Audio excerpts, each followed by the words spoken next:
Alors voici une vidéo pour voir comment utiliser le tableur pour traiter des données statistiques.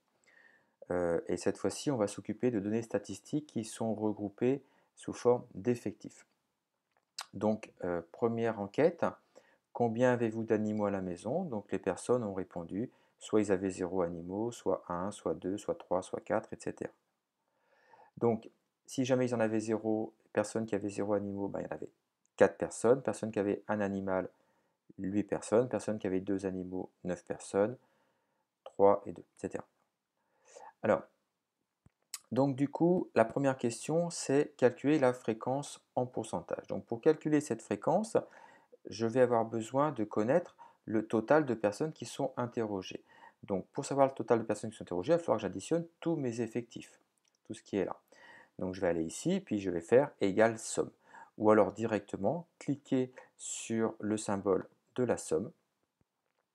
Je vérifie bien que c'est bien la bonne plage de cellules qui est sélectionnée. Je fais entrer et voilà, j'ai donc 24 personnes interrogées.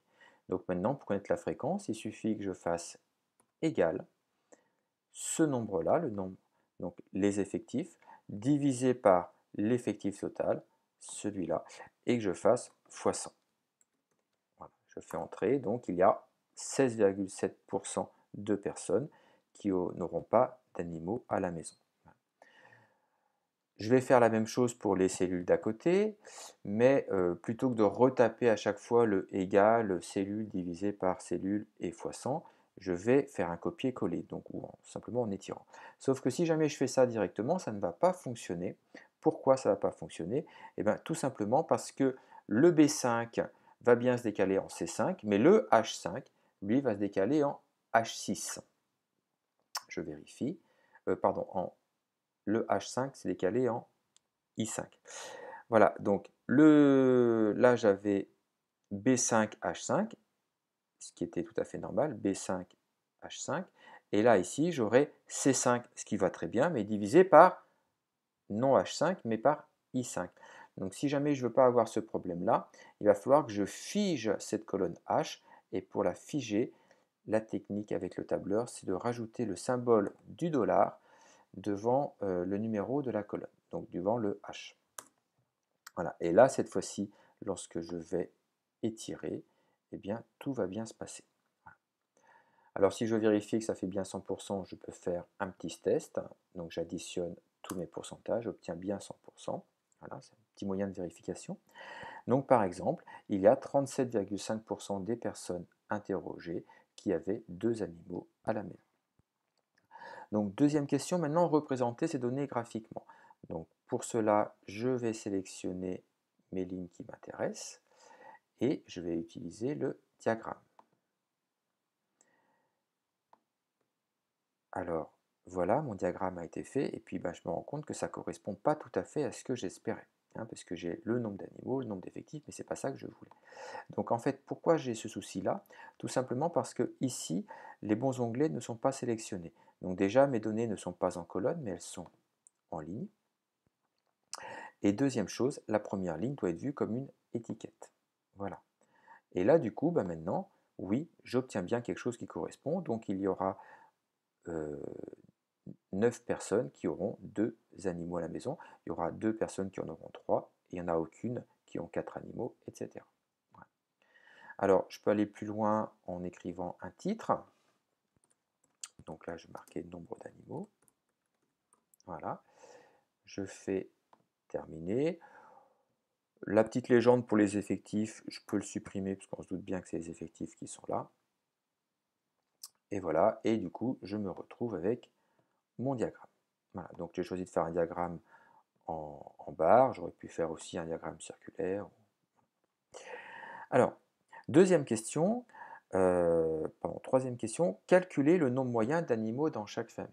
Donc pour calculer le nombre moyen d'animaux dans chaque famille, il va falloir que je commence par savoir mais combien d'animaux il y a en tout dans toutes les familles représentées. Donc combien d'animaux il y a en tout? Il va falloir que je multiplie le nombre d'animaux fois l'effectif. Donc du coup, je vais devoir rajouter une ligne supplémentaire. Je vais faire nombre d'animaux fois l'effectif. Voilà. Et du coup, ici, je vais faire égal le nombre d'animaux fois l'effectif. Voilà. Et cette fois-ci, je vais étirer toute la cellule vers la droite. Et là, je n'ai pas besoin de mettre de dollars puisque le B4, ici le B4 fois le B5, quand il va se décaler, va devenir le C4 fois le C5, qui va devenir le D4 fois le D5, etc. Tout se décale bien comme il faut. Donc maintenant, je vais faire le total de tout ceci. Voilà. Et du coup, pour calculer le nombre moyen d'animaux, qu'est-ce que je vais faire? Je vais faire le nombre total d'animaux, donc c'est-à-dire ce nombre-là, divisé par le nombre de personnes interrogées, c'est-à-dire le total des effectifs que j'ai interrogés. Voilà. Et j'en déduirai donc que dans les personnes que j'ai interrogées, le nombre moyen d'animaux était de environ 1,54. Alors évidemment, c'est une valeur théorique. On se doute bien que 1,54, on ne va pas découper un animal pour le mettre dans la famille, bien entendu. Alors, un autre exemple, cette fois-ci, combien de temps mettez-vous pour prendre le petit déjeuner le matin avant de venir au collège? Voilà. Donc là, au niveau des réponses, les réponses n'étaient pas 1, 2, 3, les réponses étaient 2 minutes 30, 5 minutes et 25 secondes, par exemple. Donc voilà, donc je me suis retrouvé avec plein de données différentes. Donc du coup, j'ai décidé de les ranger par ce qu'on appelle par classe. Donc c'est-à-dire j'ai choisi une amplitude de 5 minutes. Donc par exemple ici, j'avais 2 personnes qui mettaient entre 0 et 5 minutes pour prendre le petit déjeuner. J'avais 10 personnes qui mettaient entre 5 et 10 minutes pour prendre le petit déjeuner, et ainsi de suite. Voilà. Alors, il faut faire attention aux valeurs qui sont extrêmes. Il faut choisir par exemple 5 minutes, quelqu'un qui met 5 minutes, où est-ce que je le mets? Est-ce que je le mets dans cette case ou est-ce que je le mets dans cette case-là? Et donc il faut faire un choix. Bon, moi, le choix que j'ai fait, c'est de le mettre ici. Et là, pourquoi on peut dire ça? Parce que là, ici, j'ai le symbole inférieur ou égal, alors que là, j'ai le symbole inférieur strict. Voilà. Donc, quelqu'un qui mettra 10 minutes pour prendre le petit déjeuner, par exemple, il sera compté dans cette case-là. Alors, pour calculer le temps moyen mis pour prendre le petit déjeuner, il va falloir que je multiplie le nombre de personnes multiplié par le temps qui est mis pour prendre le petit déjeuner. Sauf que le problème, c'est que ce nombre-là, je ne le connais pas. Donc, il va falloir commencer par faire ce qu'on appelle le centre de la classe. Voilà, et le centre de la classe, qu'est-ce que c'est? C'est le nombre qui se trouve au milieu, pile au milieu, entre 0 et 5. En fait, c'est la moyenne des valeurs extrêmes. Donc, entre 0 et 5, la moyenne des deux, c'est 2,5. Entre 5 et 10, la moyenne, c'est 7,5. Voilà. Alors, je pourrais écrire comme ça à la main, ou alors directement me rendre compte qu'à chaque fois, c'est le même décalage qui se trouve entre chaque colonne. Donc, je vais prendre mes deux premières cellules, je vais les étirer, et le tableur va être capable de voir qu'entre 2,5 et 7,5, il y a 5 d'écart, et il va me rajouter 5 à chaque fois. Voilà. Ce qui fait que j'obtiens bien pour la dernière cellule 37,5, qui est bien le centre de la classe de 35 et 40. Et donc maintenant, du coup, pour calculer le temps moyen, qu'est-ce que je vais faire?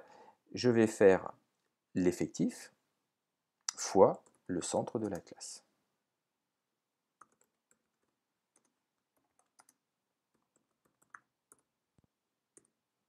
Voilà. Et du coup, ici, qu'est-ce que je vais faire? Je vais faire égal ce nombre-là fois ce nombre-là. Voilà. Je vais étirer ça vers la droite. Je vais avoir besoin de savoir combien de personnes j'ai interrogées. Donc, il va falloir que je calcule le total de mes personnes interrogées. Voilà. Et je vais aussi avoir besoin de savoir quel est le nombre de minutes que j'ai au total avec toutes ces personnes que j'ai interrogées. Donc, je vais encore faire une somme. Et voilà. Donc, au final, pour calculer le temps moyen, qu'est-ce que je vais faire? Je vais faire ce nombre-là, c'est-à-dire le global de le temps qui a été mis par toutes les personnes que j'ai interrogées, divisé par l'effectif total, c'est-à-dire le nombre de personnes que j'ai interrogées. Voilà. Et j'en déduirai donc que pour les personnes que j'ai interrogées, le temps moyen en minutes pour prendre le petit déjeuner de 17, environ 17,77 minutes, environ 18 minutes. Voilà. Les personnes que j'ai interrogées ont passé environ 18 minutes à prendre leur petit déjeuner le matin. Et voilà.